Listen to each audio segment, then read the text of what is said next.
Hey BookTube, it's Peg. Welcome back to the History Shelf. This is going to be a real quick video. I wanted to share just some quick thoughts on a book that I finished well over a month ago, but I have some exciting news which I'm going to share at the end of this video. So stick around. A little bit of an announcement of sorts. But again, I wanted to just talk about Soviet judgment at Nuremberg, A New History of the International Military Tribunal After World War II by Francine Hirsch, put out last year by Oxford University Press. And I've mentioned it before as I was reading it and going through it, but I just wanted to share some personal thoughts about just how fantastic this was a read for me as a student of history, and how I learned so many new things. Of course, many of us are aware of, the Nuremberg Trials, which tried several of the remaining living Nazis that at the end of the war were able to be captured alive. The most prominent of which was Hermann Göring, I think Rudolf Hess, there's Alfred Jodl. There were several more. But this book kind of takes a different tack, and I think Telford Taylor's classic book on the Nuremberg trials documents it from like an American perspective. But in this book, Francine Hirsch takes a look at what the Soviet prosecution team, what they went through at Nuremberg. As you know, they were one of obviously the major allies, and they wanted a place at the table to prosecute the Nazis. They had a virulent hatred of Nazism, and they definitely had a score to settle with the Nazis, especially after Hitler invaded the Soviet Union and really threw Stalin for a loop. The guy descended into a massive depression, and people had to go to his dacha and, and shake him out of it, like, we need you, we have to fight a war. So there was a lot at stake as far as what the Soviets wanted to prove, and so these were some of the things that I took away from the book. Were international law and how the Soviets contributed to a great extent the sense of war as a crime. They were trying to prosecute on charges such as crimes of, aggressive war, breaking a peace, these type of things. And but the Soviets did have a hard time too, because some of the evidence pointed to their complicity in some of the charges that they were pointing at the Nazis, about waging aggressive war.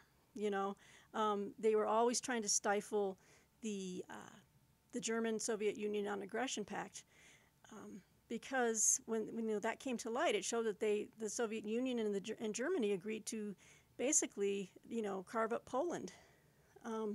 So that's aggressive war. That's trying to take over someone else's territory. So the Soviets were always dancing around those certain pieces of evidence that could come up in the charges against the Nazis that were there. Anyway, I don't want to give away too much, because I'm happy to say in a couple of weeks I will be interviewing Francine Hirsch for this channel. Going to ask a lot of different questions and just hear it from the authority. But I just wanted to say how much I enjoyed this book and how much I learned. And I just highly encourage you, if you can, order this from your library. Obviously, check it out on Amazon. But you're going to learn a lot about just how a international courtroom worked in 1945, 46, and how the charges were put together, and plus it's just like courtroom drama. You're basically right there in this book as each of the major allies. It was America, Britain, France, and the Soviets, and of course they took different turns interviewing or questioning the defendants. Different judges from, they had, I think the British had the lead judge, the So he was the head judge, but there was a judge from each country on the bench, as well as secondary judges and or alternate judges, as they called them. But yeah, so there was a lot of interesting things going on. So all I wanted to say in this quick video was I really enjoyed this book. You know, it's not as daunting, and it looks like a big chunkster of a book, but it doesn't read like that. I was reading it fairly quickly for a large, history. Very well written. So keep your eyes peeled for my author interview with Francine Hirsch. Should be coming out the week of the 22nd. I'll probably put it up on the 24th of March. But anyway, if anyone has, and this is another part of my announcement, if anyone has read this book or is very familiar or even somewhat curious and kind of knows the ins and outs of what was going on at Nuremberg, and you have a question that you'd like to ask Francine Hirsch, leave a question in the comments below. I'll take a look, and I'll add it to the questions that I'll be sending her. So anyway, guys, those are my final thoughts on Soviet judgment at Nuremberg until we get to our author interview, where we will really go in depth. You can hear it from the source. I'm really excited for that interview.